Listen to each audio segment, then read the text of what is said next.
Hello,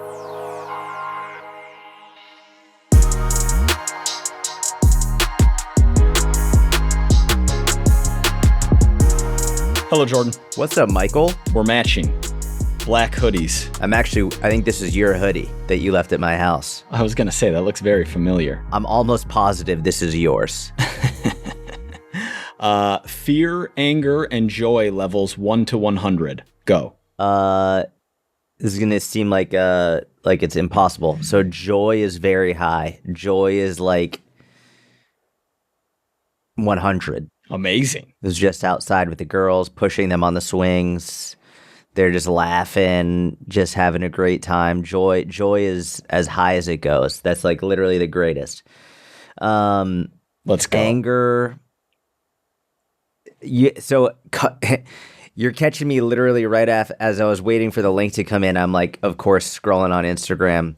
There's this teacher at UCLA. I think it's UCLA. It's one of these colleges. It might not be. Don't sue me. I think it's UCLA, but is literally spreading an old blood libel from something called the Damascus Affair, which is basically this idea that Jews killed this priest and then used his blood, and which was proven false. It was basically she's just in a class teaching this lesson, being like, yeah, the Jews did this. The Jews drink Gentiles' blood. So anger is pretty high as a result of that, like being taught to university students. And then also fear is pretty high because like the more people are taught this nonsense, and by the way, people can research it, look up the Damascus Affair. It's very well known. Anyway, so yeah, fear and anger are pretty high right now. I would say fear is higher than anger. Anger is like I'm almost like managing it, like whatever, it is what it is. But the fear of potential backlash is sort of like constantly elevated. We'd call it condition yellow. I'm always in condition yellow, if that makes sense. But aren't you actually always in condition yellow? Yeah, except for when I'm sleeping. Isn't that what you were taught? Is like. So now it might even be higher than condition yellow right now. Might even be orange. Yeah, might just be an orange at all times. Yeah. What about you? Fear, anger, joy. This isn't about me, Jordan. Fear, anger, joy segment. What are you talking about? Checking in on Jordan's state. You're so low. Well, your joy is high and fear and anger are low. No, fear and anger aren't even the right words to encapsulate. I would say stress is above average right now. I got a little Bill Burr in me this morning, not 2025 Bill Burr, but like 2019 Bill Burr. 2019 Bill Burr, yeah. Push the anger, push the stress down. Yeah. All good stuff though. All good stuff. But joy is high. I just squeezed a quick workout in before this podcast. Yeah, absolutely. Joy is high. Fear and anger are low. I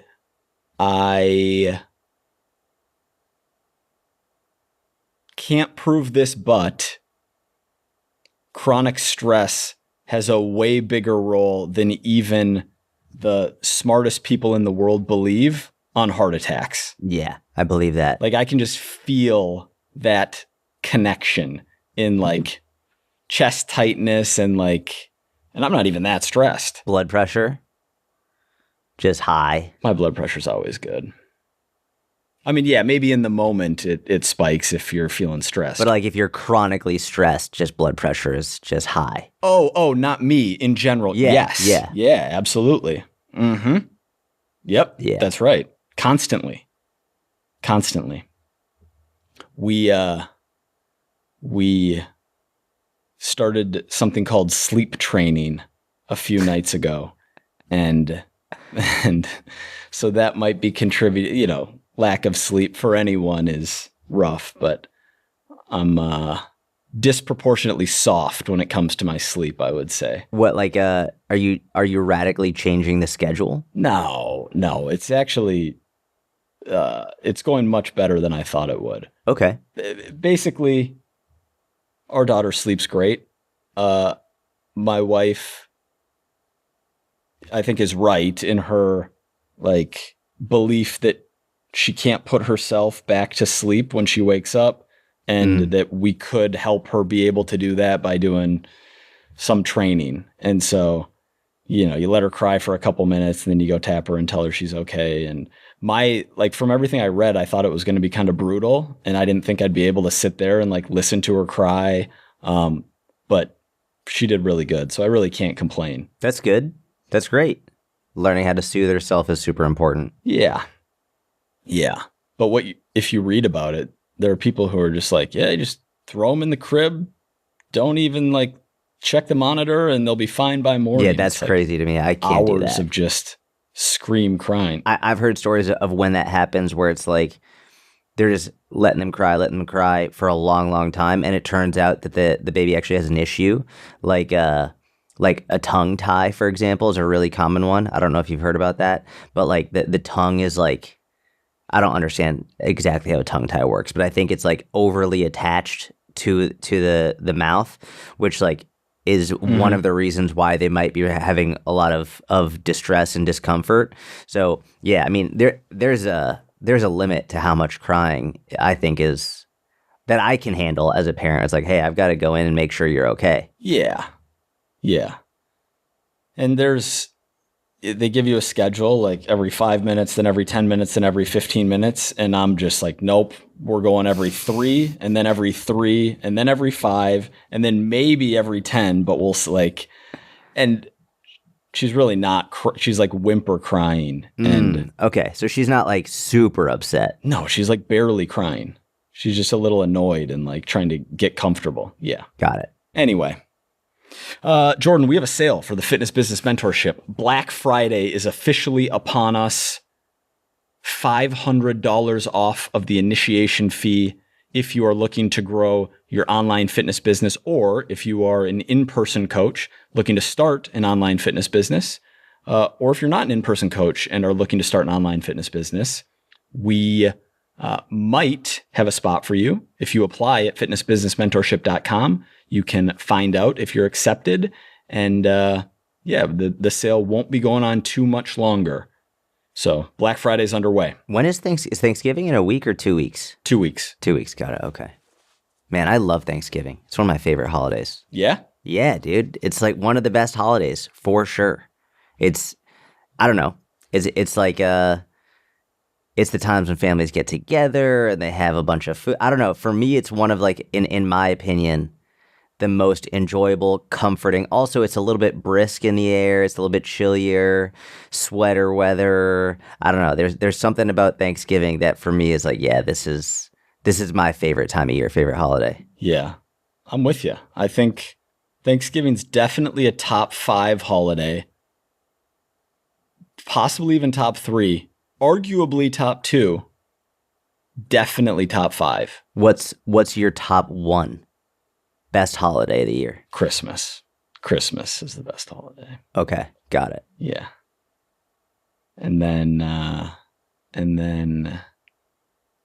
don't know. I don't know that I can rank them right now. I need to prepare for something on that level. That makes sense. But I agree with you. Thanksgiving is great. What do we got today, brother? You have a list? Do I have a list? Come on, Jordan. I got a real list over here.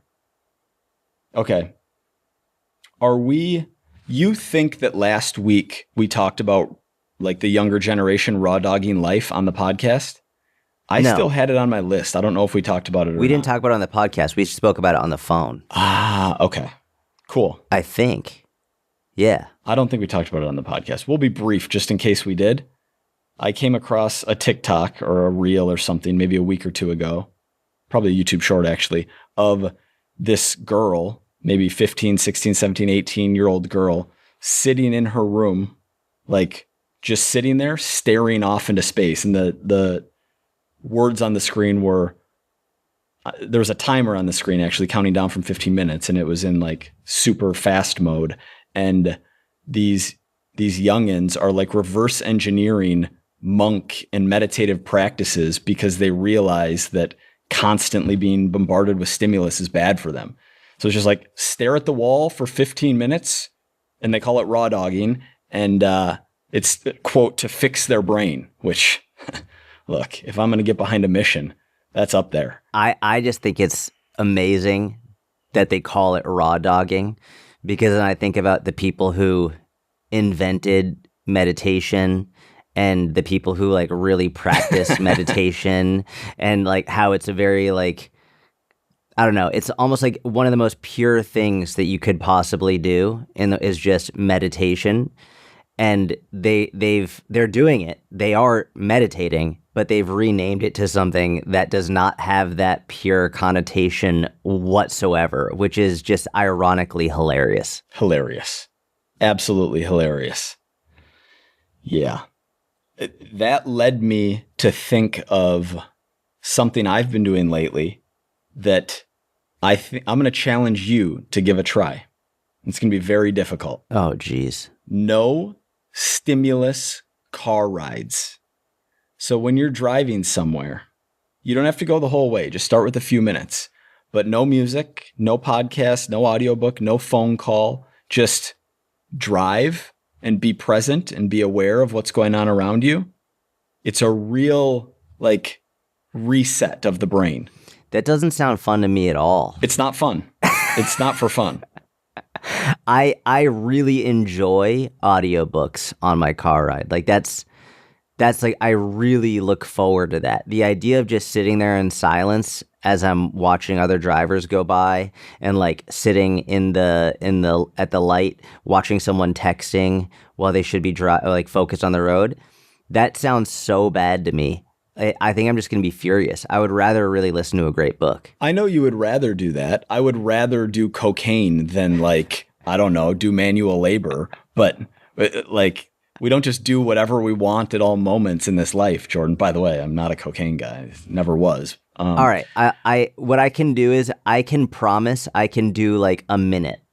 I can do 1 minute at the start of the drive and then go into my audiobook. Yeah, that would be a good starting point. That would be better than 0. That would be, floss one tooth, That's not do the first move in your warm up. I like it. That's like flossing once a week, rather than flossing one tooth. Flossing once a week is better than not flossing at all. The car ride, you know what else it is? It's not just the reset from the constant pursuit of pleasure and stimulation. It's also a chance to sort through your thoughts, because without stimulus, stuff bubbles up that you can then deal with.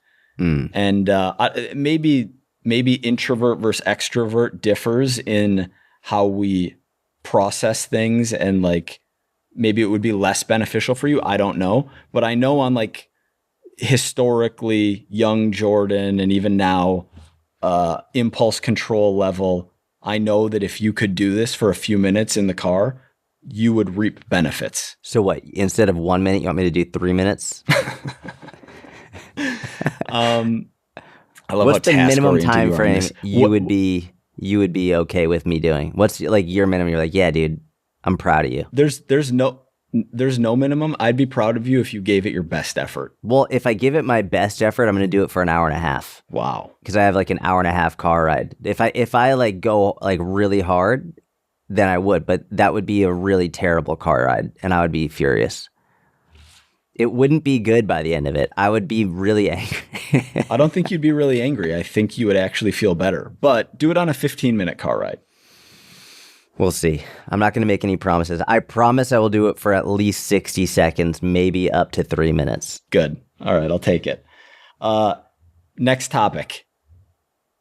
Ron DeSantis wants to eliminate property taxes across the entire United States. I completely agree. Yeah.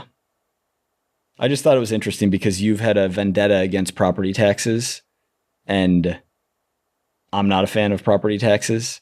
And the way he framed it was there are a lot of people, elderly people, who don't have an income, who bought their house for substantially less than it's valued at now, whose property taxes are becoming quite extreme.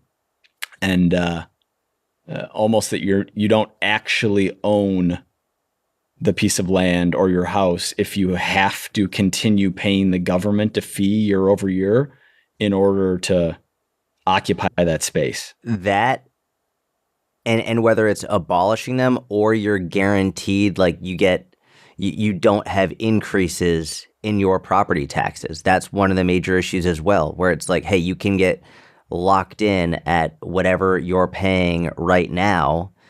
I think that would be even better for especially elderly people. But I think after a certain age, you shouldn't have to pay property taxes. I think like if you are within a certain age group, yeah, that's fine. Especially, but I wouldn't even frame it as, here's what I think. I don't even like the name property taxes. I think that is an issue because it makes it seem like it's because like you don't own the land.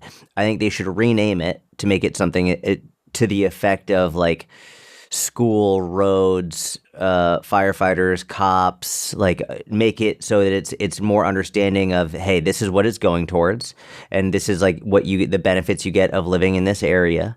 Even if it's called like town taxes, I feel like would be a much more understanding. Yeah, I get it. Like I'm living in this town. I want the roads paved. I want the teachers paid. I want the cops paid. The firefighters paid. Absolutely. But after a certain age, I feel like there should be a point where you don't have to pay those anymore. I don't think that's outrageous at all, and especially if you've lived there for X number of years, or maybe even if it's maybe age combined with how long you've lived there, right? Like if you've lived there for a minimum of 10 years, then you get this percentage off. If you've lived there for a minimum of 15 years, this percentage off. If you lived there for 20 years or more, you get like no payment whatsoever. And then also like, yeah, I think that would be actually a much better strategy, because maybe someone is 75, but they're rich as fuck and they just move into this area. Like, and I don't know if we could just solely go based on age. I think more like, hey, you've been here for this long on this property. I don't think it's right for us to continue to jack up your taxes. I actually think we should support you and help you stay here without worrying about losing your home. That's an interesting way to do it. Yeah, would incentivize people staying in an area for a longer period of time. The renaming is interesting. Would you then, because you're essentially renaming it to the source of the funds, or like what the tax goes towards rather than what the tax is, would you do that with other taxes? Like income tax wouldn't be called that, sales tax wouldn't be called that. I think it would help people better understand it. The issue with like income tax, for example. Here's the thing. With income tax, they are taxing you on your income. With the property tax, I don't know if it's they're not taxing you on necessarily your property. I would say it's more just like based on, I guess they are technically taxing on your property, like the size of your property and the value of your property. Value So of your home. yeah. So I could see that helping in terms of on income tax and all that. The issue is, I feel like when we're talking about a property tax that is going towards your local law enforcement, firefighters, schools, roads, it makes it, people support that. They drive there they drive on the roads every day. They want the firemen and women to show up if there's a fire. Yeah, I can support that. But with income tax, I'm like, yeah, this is going to pay for the IRS. Well, they're like, well, I don't fucking want the IRS. Like, I don't want to fund this. What's ever going on in another country, right? Like, and so I don't really know if that actually helps be more palatable.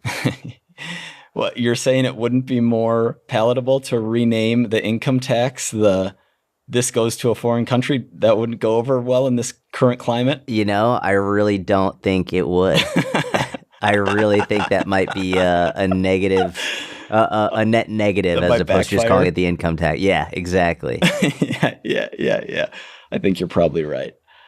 It is interesting though, because everyone gets hit. Like, it's not just homeowners who get hit with property taxes, because people who rent, if there wasn't a property tax that the landlord had to pay, your rent would be lower than it is. You're effectively paying your landlord's property tax through your rental payment. So it's not like it's just homeowners who are paying. It's everyone who's paying an additional fee to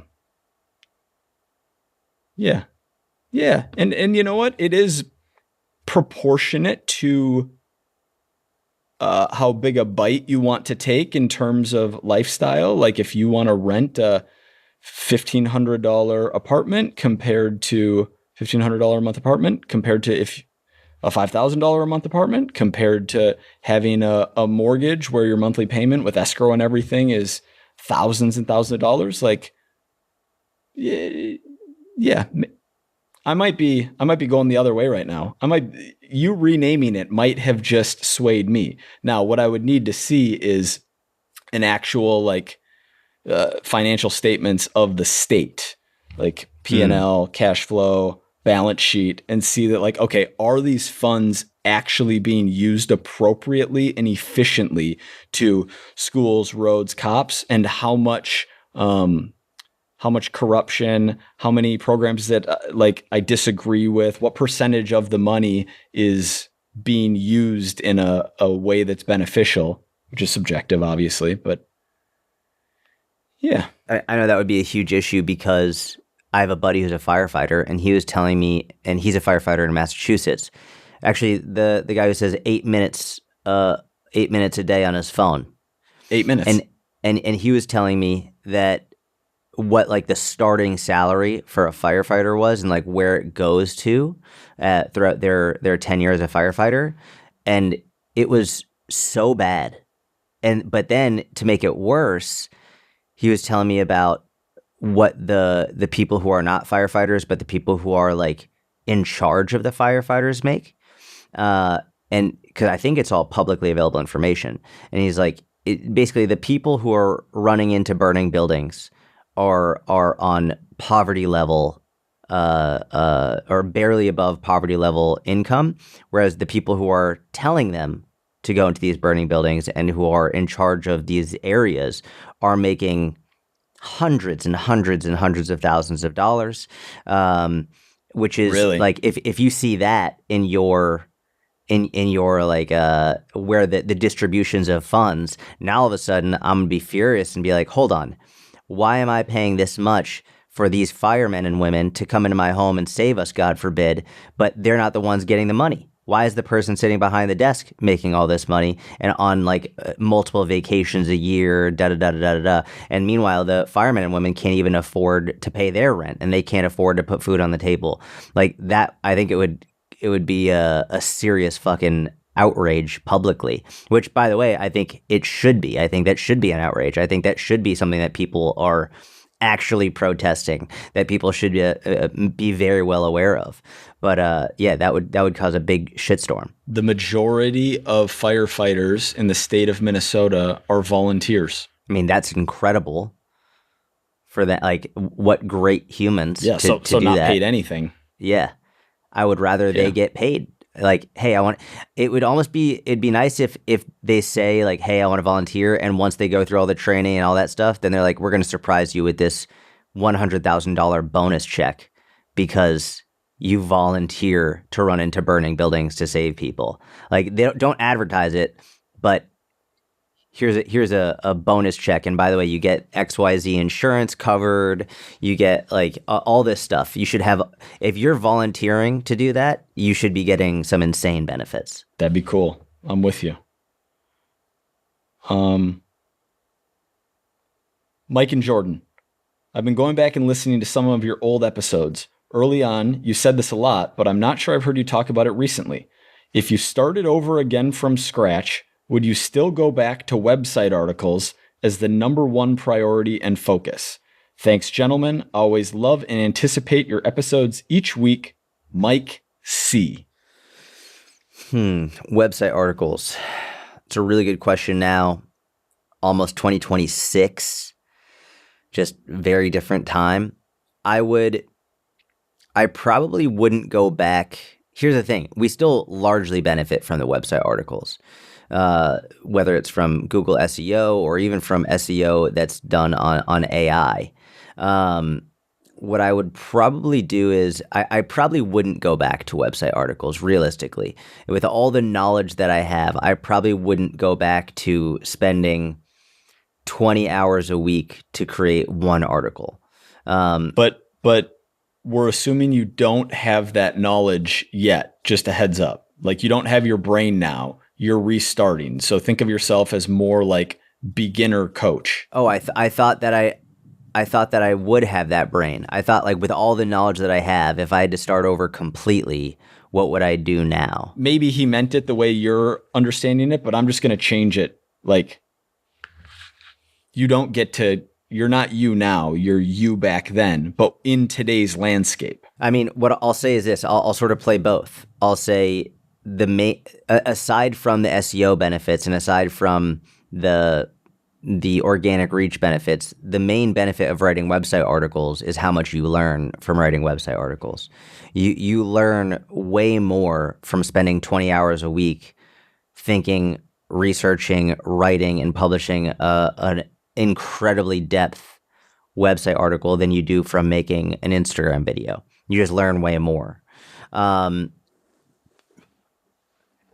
said that, I'm now going to answer like with the knowledge that I have now. And what I would say is, rather than website articles, what I would probably do is do a lot of research, but do more podcast focus, which is still very long form.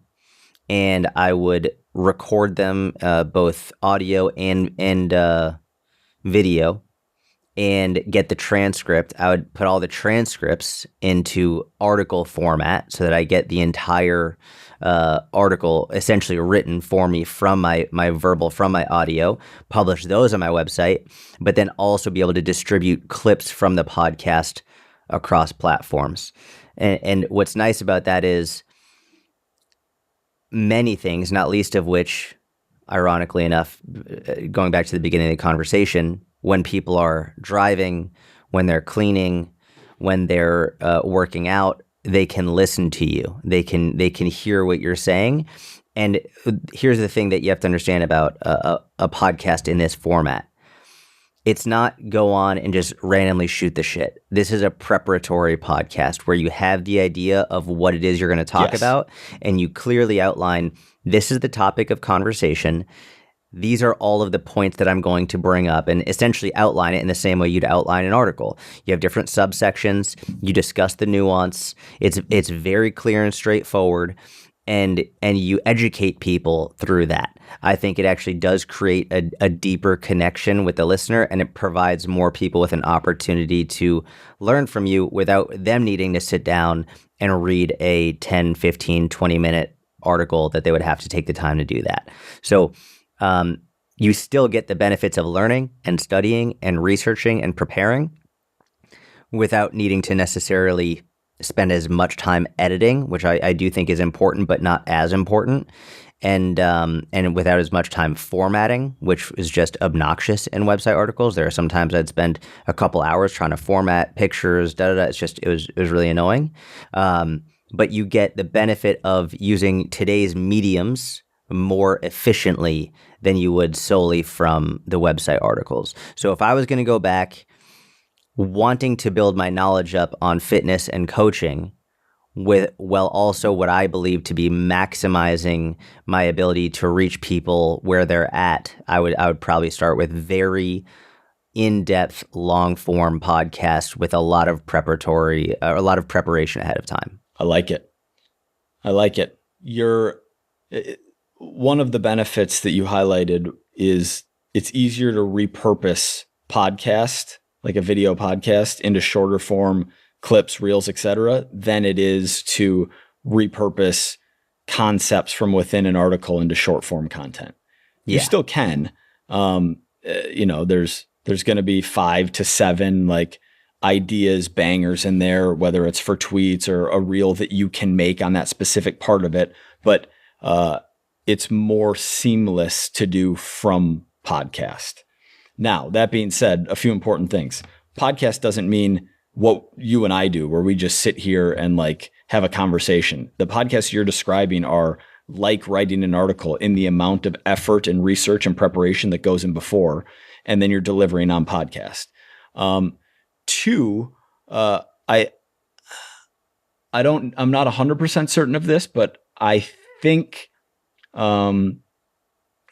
personality and strengths and demeanor and certain facts about you, the individual, matter in what you choose. And you, for example, are extremely talkative, extremely extroverted, extremely like enjoy conversation, enjoy listening, or at least you're good at listening.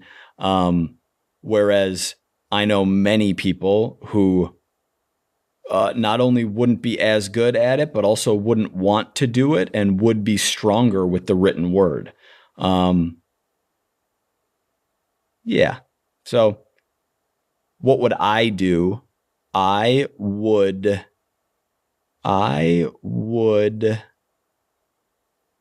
still write long form articles. There would be slightly less of a focus, like the number of hours a week I spent writing long form articles, if I was doing it in 2025 or 2026, would certainly be less than it was in 2012, 2013, 2014, because I would be spending time creating on other platforms more than I was then. But I would still have a baseline of like, I don't know, 3 to 12 articles per year. And a lot of that writing too would go into like, whether it's longer form Facebook, longer form Twitter, captions, like a lot of the writing you're doing can be repurposed to short form social media. Yeah, it's a good question. People who are like, SEO's dead, like they're not getting that traffic like they were. And even, what was it? What was the name of the Google service where you could like track the rankings of websites that they did away with in the last year or two? Was it AdWords? Maybe. I don't, maybe. Even if traffic is down on Google because people are asking Grok and ChatGPT and Gemini and whatever these questions, if you're consistently making good content, these bots are scraping your content online, and which is why Jordan recommended having the transcripts from a podcast go on your website, because that's the same as SEO. That's the same as someone typing it into Google and finding you. They can do that through AI now. The other thing that I would do is we have to remember, I think many people who listen to this podcast are very Instagram dominant. Instagram, TikTok, they're very like video dominant. But we have to remember there are many platforms that are very text dominant. For example, Reddit, which is one that I almost never use, but I have a number of close friends who use Reddit all the time. And they're always talking about, I'm on Reddit, I'm looking at this, I'm looking at that. What I would do is I would write the article, and then I would go to a platform like Reddit or Substack or whatever it is, and I would probably be sharing it there as well. I would be sharing it across numerous platforms, and I would also be in something like Reddit and Reddit Fitness. I would be in there making yourself known as a coach, and not being like, hey guys, I'm a coach, making yourself known as someone who's knowledgeable. And so when someone has a question, I would be the first one in there answering questions with your like name should be your fitness, your coaching name, in your bio. You should have your website. You should have all that stuff there. And I've been on Reddit maybe 5 times in the last 2 years. But one of the things I see is the top comment will have a ton of upvotes. So if you're consistently becoming a top commenter that people are seeing over and over and over again, who's providing great information and answering people's questions, people I would imagine are going to go to your profile, want to learn more about you. And I would be sharing articles in these forum formats. So like if you have a Substack in addition to your website, I would just share it there as well. Maybe even share the first half of it and be like, continue reading, and then link to your website, like continue reading the article here. And right at a point where people are probably most likely to want to continue reading. In the same way when you're watching a YouTube video, the ad pops up right when people are going to want to see what happens next. So like, for example, if you're doing a calorie calculation, like you do the intro, you explain calories. All right, cool. Here's how you calculate your calories. Continue reading. Boom, tap there. And then they want to go read the full article so they can get that calorie calculation. But I would be all over text dominant platforms if that's your strength, if that's what you prefer. And don't forget that text dominant platforms are some of the largest platforms. Just because we might use more video based platforms doesn't mean there aren't hundreds of millions of people still using text dominant platforms. And you can do it on Facebook as well. You can share very text dominant posts on Facebook. You can share very on LinkedIn. You can share very text dominant posts. I would be there sharing essentially the if it's not the entire long form article, it would be at least a quarter to a half of it, and then continue reading here.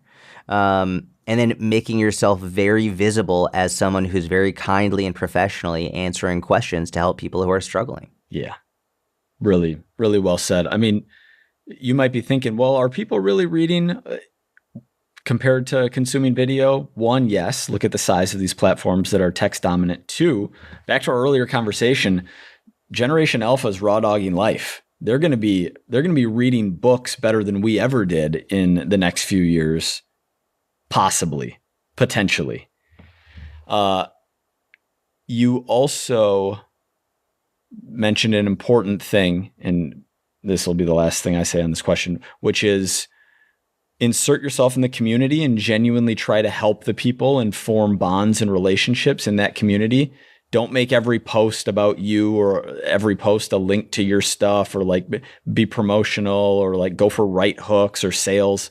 Like genuinely try to help as many people as you can and form connections with these people for free in these places.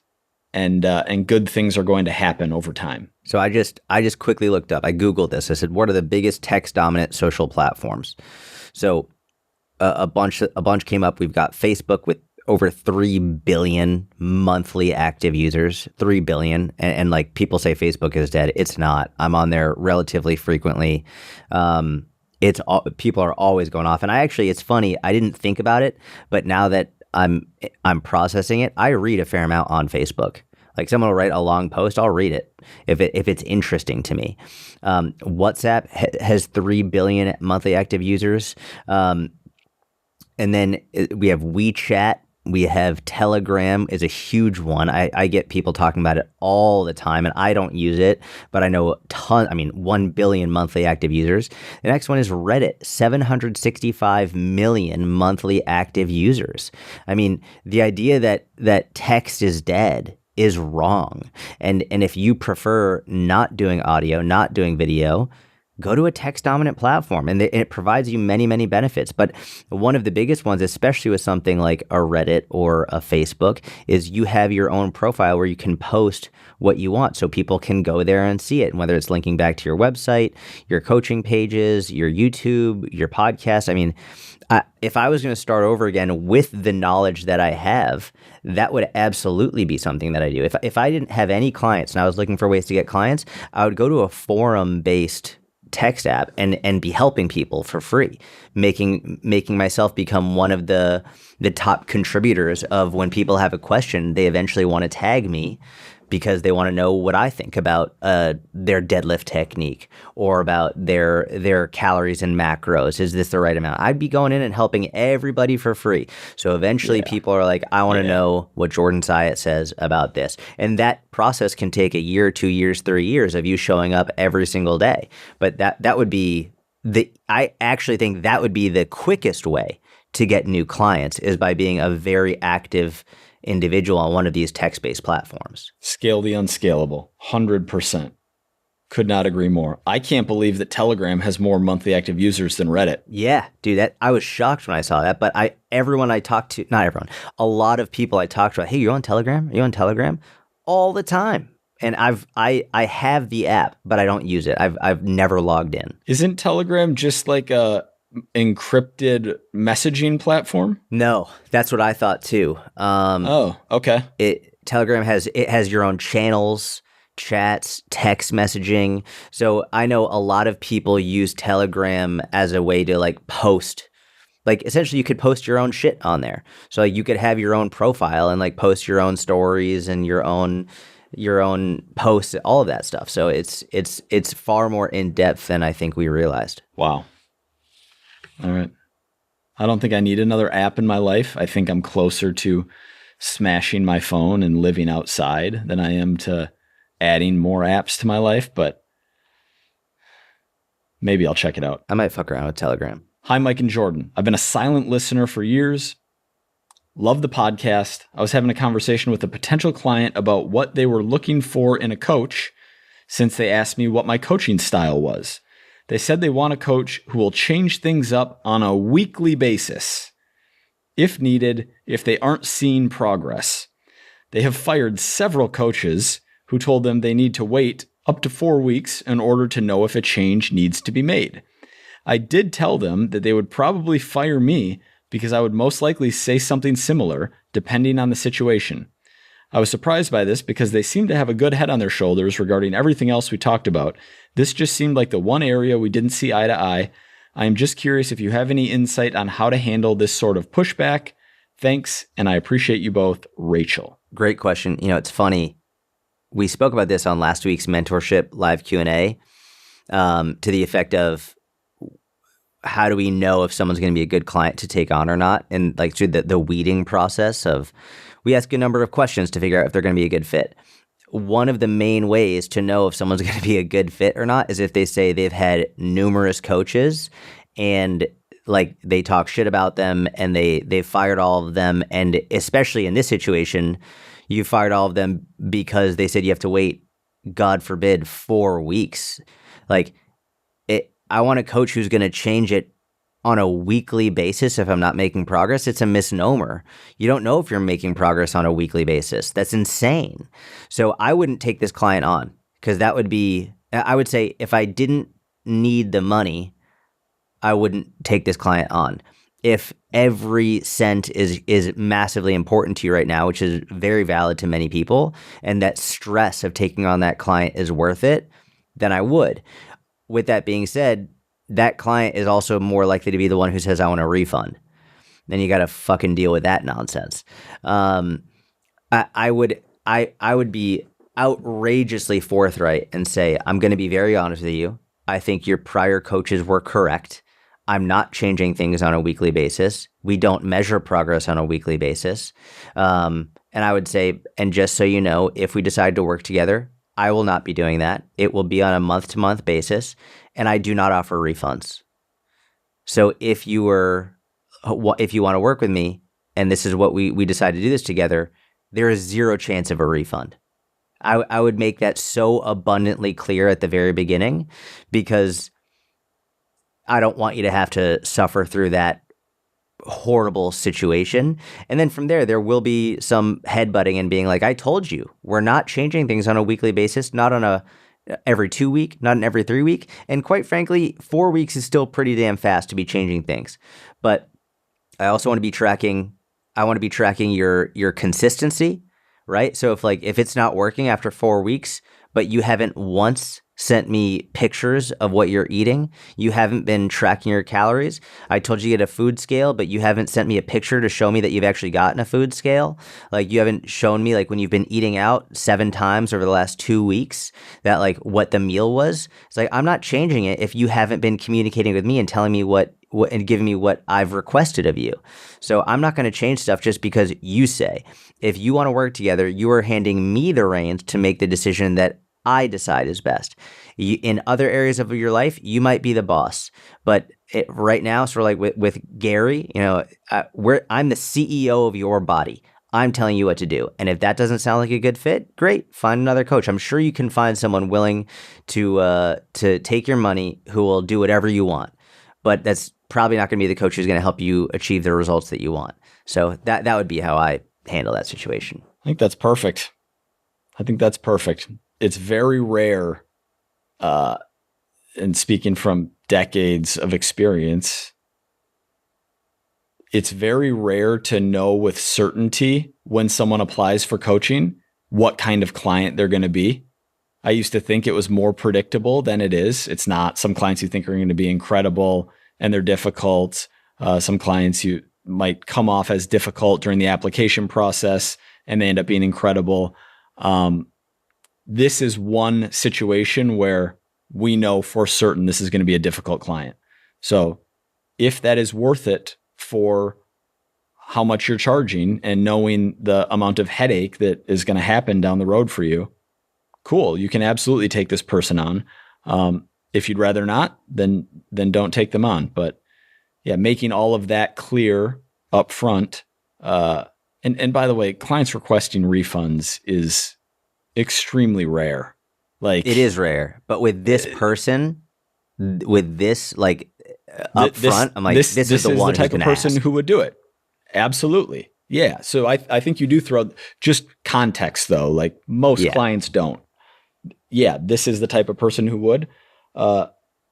Honestly, I'd be shocked if this person worked with you after you make it abundantly clear that you are not going to do the thing that they're asking for, and that they fired all of their previous coaches for doing, which is having you stick with a set program for at least a few weeks to measure your progress rather than just change it up on a whim because I don't even know what that means. I'm not making progress after 1 week. Like, does that mean that you don't see visual changes in the mirror? Does that mean that you didn't like double your, like how much you're lifting from Monday to Thursday? Like, what does that mean? You're not making progress in 1 week. Does that mean your period's coming up, so the scale's up a little bit, and so that must mean that this program isn't working? Look, you know what? I'm going to do a 180 now. There's part of me, not at this stage in my career, but at some point where this challenge might have been appealing to try to help this person understand that you can't measure progress in 1 week, and to reduce a lot of the neuroticism and anxiety around however they think they're micromanaging or assessing their own progress and then trying to make changes, day to day, and try to get them in a proper headspace and understanding of what needs to be done on a programming perspective for them to make actual progress. But yeah, up to you if you want to take this person on. I think I'm going to take this Gen Alpha thing and I'm going to, instead of 15 minutes, I want to do like 2 weeks of raw dogging. I want to reduce my sensory input so massively and reset my baseline. I think it's going to happen. What's that look like practically? That means no social media consumption. That means no TV or movie consumption. That means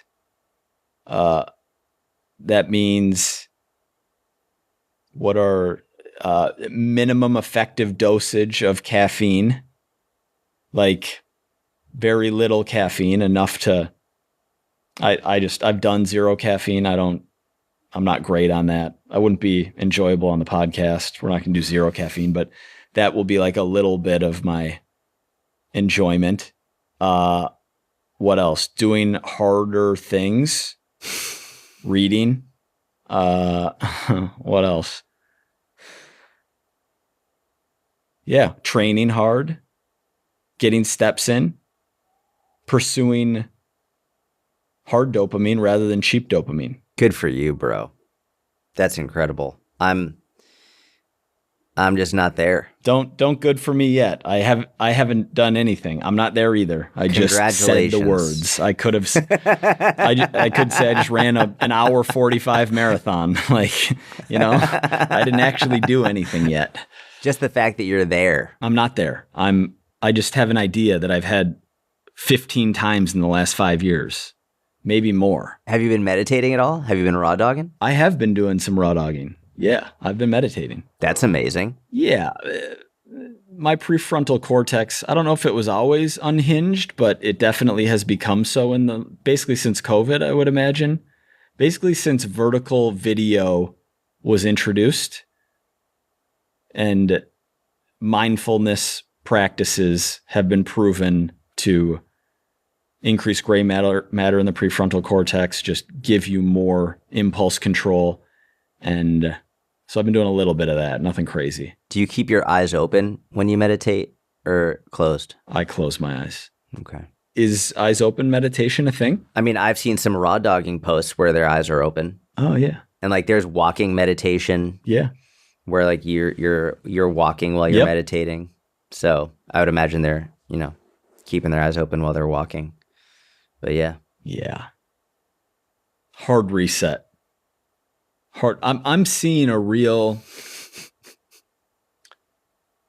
I think people are really struggling in the environment that we are in these days.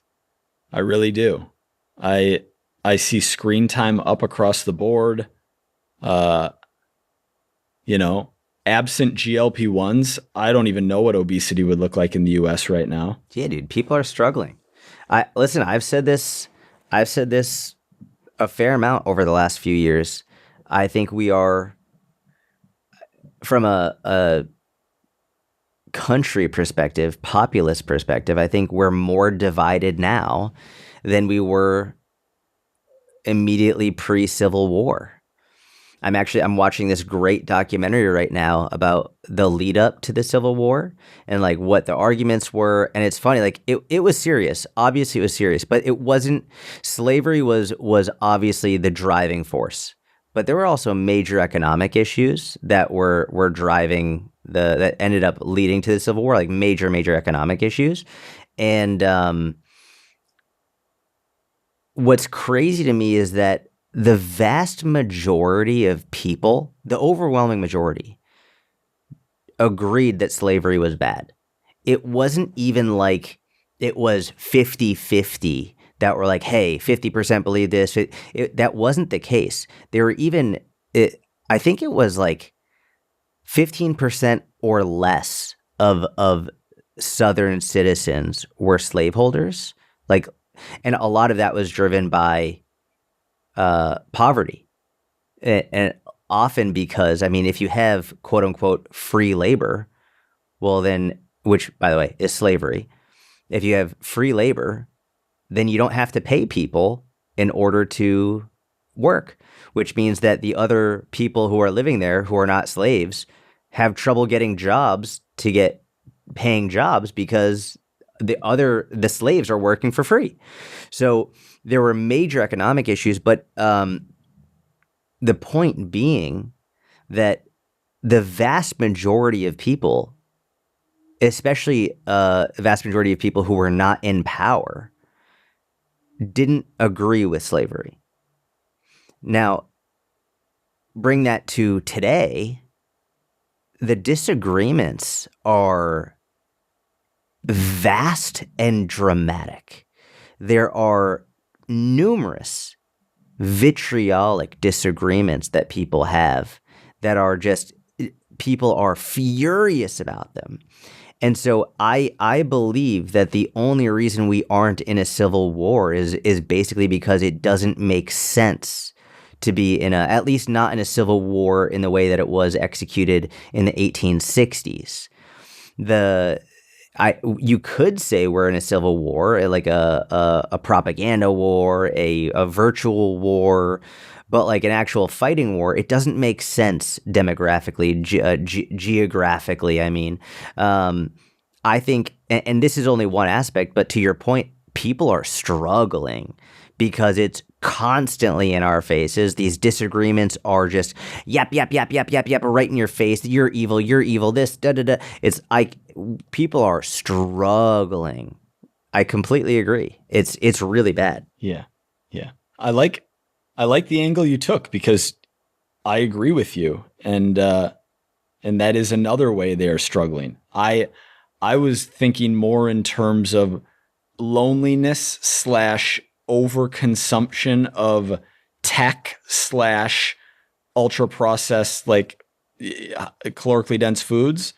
And that whole whirlwind of screen time, overeating, time by yourself, not being in community. But what you describe is another way that people are also struggling. Yeah, it just all compounds. It's not like just one over the other. It's all compounding on each other. And yeah. We got a mentorship Q&A in 4 minutes. That's where we're leaving off for this episode. The mentorship is officially on sale save $500 on your initiation fee. You can apply at fitnessbusinessmentorship.com. We'll be back next week. See ya.